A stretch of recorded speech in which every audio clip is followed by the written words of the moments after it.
O sucesso de Salomão, analisado, aponta para o que Deus quer da igreja também.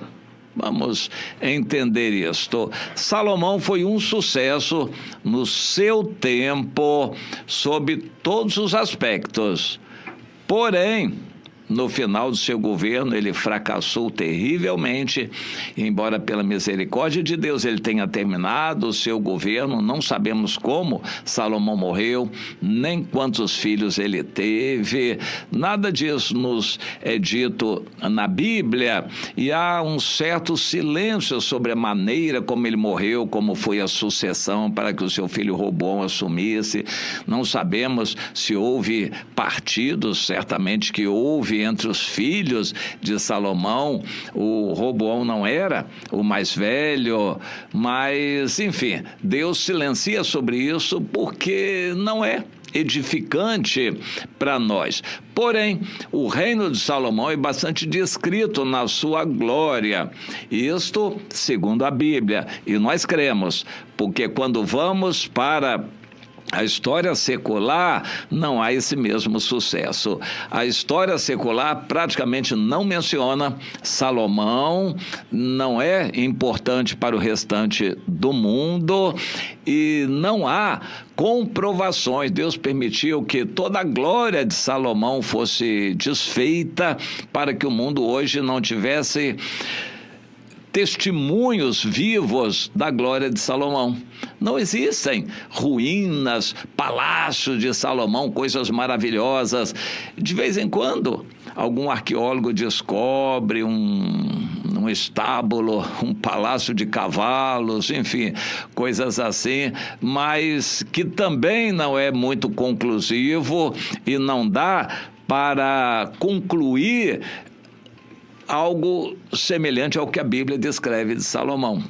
A Bíblia descreve que o sucesso de Salomão foi colossal, foi total. O mundo inteiro ficou conhecendo. Salomão se tornou famoso no mundo inteiro. Mas isso nós cremos porque a Bíblia diz: ele reinou com grande glória, muita sabedoria, edificou muitas obras, que hoje estão praticamente todas destruídas, mas ele se tornou muito próspero. E a Bíblia diz então, em 1 Reis, no capítulo 4, que os de Israel eram muitos, a população cresceu bastante, como a areia da praia que está no mar. E Salomão dominava sobre todos os reinos vizinhos, desde o Eufrates até a terra dos filisteus e a fronteira do Egito. Israel chama de Eretes Israel, o Israel total, o Israel prometido. Há muitas promessas, mas a extensão maior prometida foi alcançada por Salomão. Ele foi até o rio Eufrates, lá na Babilônia. Salomão dominou uma grande quantidade de território e a população era muita, trabalhava e pagava impostos, pagavam tributo e serviam a Salomão em todos os dias da sua vida. Isso permitiu que ele tivesse um luxo tremendo, que é descrito na Bíblia, pela quantidade de material que era utilizado na comida diária, os animais que eram mortos diariamente, e tudo isso para sustentar aquele luxo e a quantidade imensa de pessoas que viviam na corte.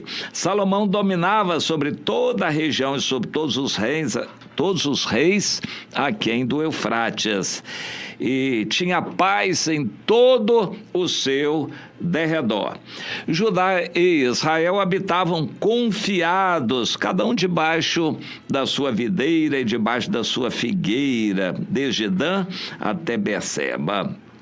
Ele tinha muitos cavalos, carros e soldados de infantaria e muitos superintendentes que supriam tudo o que era necessário.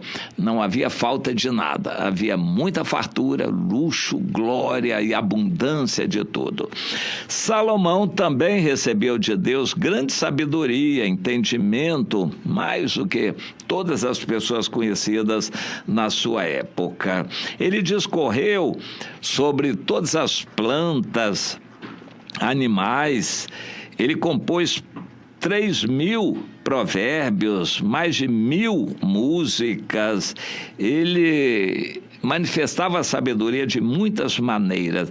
E o resumo deste capítulo 4 é o último versículo, que diz: de todos os povos da terra vinha gente a ouvir a sabedoria de Salomão, e também enviados de todos os reis da terra que tinham ouvido da sua sabedoria.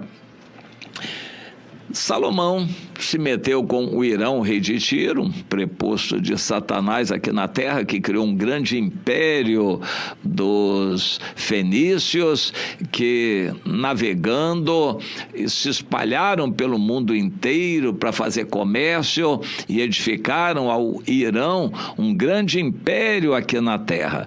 Pois o Salomão se uniu com o Irão, aprendeu, criou também uma companhia de navegação e fez concorrência, e foi grande como o Irão também. Daí o fato de ele ter, por necessidade de liberdade comercial, casar com 1.000 mulheres e mulheres de todos os povos. Tudo isso Salomão fez em grandeza e glória. Realmente foi uma época em que Israel ficou conhecido do mundo inteiro, respeitado pelos reis e governantes do mundo inteiro. Mas a pergunta é: de que adiantou isso? Em que Deus foi glorificado? Aparentemente, a única pessoa que veio de longe e deu glória para Deus foi a rainha de Sabá. Não sabemos o quanto isto era puro da sinceridade dela, o quanto era movido por um interesse que ela tinha, que era de ter um filho com Salomão. Mas o fato é que ela honrou o Deus de Salomão, atribuiu a Deus aquela glória toda e disse: não me contaram nem a metade. Sobrepujas em muito a fama que eu ouvi na minha terra. Fora ela, não ouvimos de nenhum rei do mundo dar glória para Deus. O próprio Salomão, na metade do seu reino, parou de dar glória para Deus e se embrenhou pelos caminhos do pecado. Comidas e bebidas e mulheres e, enfim, idolatria por causa das mulheres, e lá foi Salomão pela ladeira abaixo, no sentido moral, no sentido espiritual. Ele só foi descendo. No final da sua vida, ele era um escravo da idolatria, servia a outros ídolos, tinha abandonado o Senhor, e ninguém tenha a menor dúvida sobre o destino eterno de Salomão. Não há uma menção a arrependimento que ele tenha tido dessa vida errada a que ele se entregou. A Bíblia cita umas poucas vezes Salomão, Jesus cita, não para elogiar, mas para dizer que uma pequena flor tem mais glória do que toda a glória que o Salomão teve. Para Deus, as coisas pequenas são significativas. Deus quer ver a sinceridade do seu coração. O pouco que você faça para Ele de todo o coração é muito do que grandes obras que são alardeadas por pastores e líderes e muita gente, muita riqueza, muita coisa. Deus valoriza mais a oferta da viúva pobre. O pouco que você faça com amor e dedicação para o Senhor, Ele sabe avaliar isto. Entenda. Mas eu quero fazer uma comparação do reino e da glória de Salomão com o projeto de Deus para a igreja, como trazido pelo apóstolo Paulo em Efésios 3, no versículo 10. Ele estava falando de que Deus entendeu de revelar a ele esse mistério, que seria o amor de Deus pelos gentios, que os gentios se tornariam participantes da salvação também que há em Jesus. Essa dispensação da graça foi dada por revelação do próprio Deus ao apóstolo Paulo. Então ele diz aqui no versículo 10 o seguinte: o propósito disso tudo era que pela igreja a multiforme sabedoria de Deus se tornasse conhecida, ou se torne conhecida, agora dos principados e potestades nos lugares celestiais, segundo o eterno propósito que ele estabeleceu em Jesus Cristo. Interessante, Salomão, aquela grande sabedoria, foi conhecido no mundo inteiro e trouxe glória para ele, Salomão. O apóstolo Paulo diz que pela igreja a multiforme sabedoria de Deus vai ser conhecida nas regiões celestes, entre os principados e potestades, entre as nações do mundo, para que o propósito de Deus se cumpra, o propósito eterno se cumpra em Jesus. E que propósito é esse? Tito 2,14. Jesus se deu a si mesmo por nós para nos remir de toda iniquidade e purificar para si mesmo um povo exclusivamente seu, que seja zeloso de boas obras. Um povo semelhante a Jesus. Uma grande família com muitos filhos, todos, cada um deles semelhante a Jesus. Esse é o propósito eterno de Deus. Por isso, ele criou a igreja e chamou a igreja de sua noiva. A igreja é o corpo do qual Jesus é o cabeça. A igreja é a noiva do Senhor que vai se casar com ele brevemente, quando o arrebatamento acontecer, e terá lugar lá nos ares a celebração das bodas do Cordeiro, a festa de casamento da igreja com o noivo, que é Jesus. Agora, a igreja é a menina dos olhos do Senhor, a noiva do Senhor, o prazer de Deus, a alegria do Senhor aqui na terra. E através da igreja, Deus quer que a sabedoria de Deus seja revelada no mundo inteiro. Afinal, como essa sabedoria se revela?